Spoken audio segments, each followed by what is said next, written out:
Berjumpa lagi dengan saya, Tessa Filinta Hemanesa. Di video kali ini masih seputaran ilmu sosial dasar, tapi ini adalah materi untuk pertemuan yang ketiga.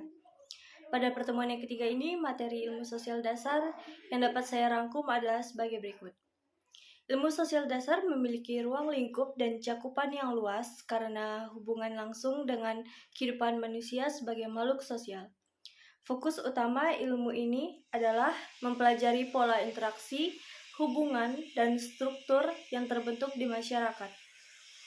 Setiap cabang dari ilmu sosial dasar berusaha mengkaji aspek-aspek tertentu dari kehidupan sosial, sehingga dapat memberi pemahaman yang lebih komprehensif mengenai dinamika kehidupan manusia. Berikut adalah beberapa cabang ilmu sosial yang masuk dalam cakupannya antara lain: sosiologi, mempelajari pola interaksi, struktur sosial, dan perubahan dalam masyarakat. Antropologi, menelaah kebudayaan, adat istiadat, serta perbedaan nilai dan tradisi antar kelompok masyarakat. Ilmu politik, membahas sistem kekuasaan, pemerintahan, serta partisipasi masyarakat dalam kehidupan politik. Ekonomi, mengkaji bagaimana manusia memahami kehidupan hidupnya melalui produksi, distribusi, dan konsumsi. Berikutnya adalah psikologi sosial, itu mempelajari perilaku individu dalam kaitannya dengan pengaruh lingkungan sosial. Geografi sosial, melihat keterkaitan antar ruang, lingkungan, dan aktivitas sosial manusia. Dalam pembahasan kali ini ada metode penelitian dalam ilmu sosial dasar. Dalam memahami masyarakat, ilmu sosial dasar menggunakan berbagai metode penelitian.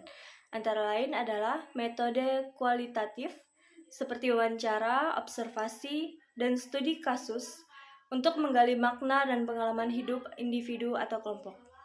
Yang kedua itu metode kuantitatif, melalui survei, kuesioner, dan analisis statistik untuk memperoleh data numerik yang dapat digeneralisasi.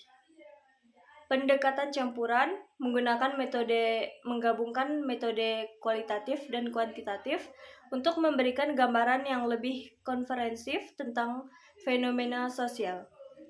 Dan yang terakhir itu etika penelitian, memastikan bahwa penelitian dilakukan dengan cara yang menghormati privasi partisipan.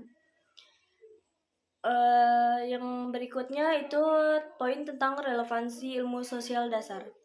Ilmu sosial dasar membantu mahasiswa memahami dan menerapkan ajaran gereja seperti keadilan, solidaritas, dan hak asasi manusia. Menganalisis masalah-masalah sosial dan dari perspektif Katolik, serta menemukan solusinya dalam konteks gereja dan mempromosikan keadilan sesuai ajaran dari misi gereja. Pentingnya pengembangan empati dan keterampilan sosial, di mana empati mengajarkan mahasiswa memahami berbagai perspektif dan pengalaman manusia melalui cinta kasih dan kepekaan terhadap tantangan yang dihadapi orang lain, dan keterampilan berperan dalam komunikasi dan interaksi sosial yang lebih baik dalam pelayanan dan pengabdian masyarakat. Tanggung jawab sosial dan keterlibatan komunitas. Dalam konteks ajaran Gereja Katolik, ini mencakup tentang kontribusi dalam pembangunan, perlindungan, dan kebijakan yang mendukung kesejahteraan masyarakat, serta pengabdian dan keterlibatan aktif dalam komunitas.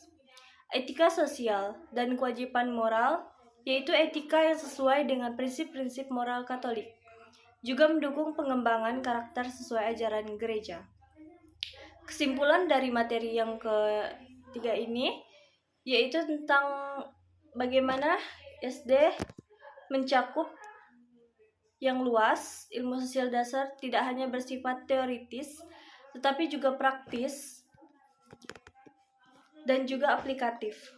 Melalui metode yang sistematis, ilmu sosial dasar mampu menjelaskan, menganalisis, sekaligus menawarkan solusi atas permasalahan sosial yang muncul. Relevansinya terlihat dalam berbagai aspek kehidupan, mulai dari pendidikan, ekonomi, politik, hingga kebudayaan.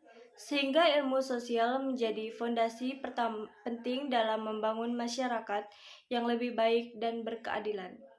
Sekian resume dari pertemuan yang ketiga ini. Salam.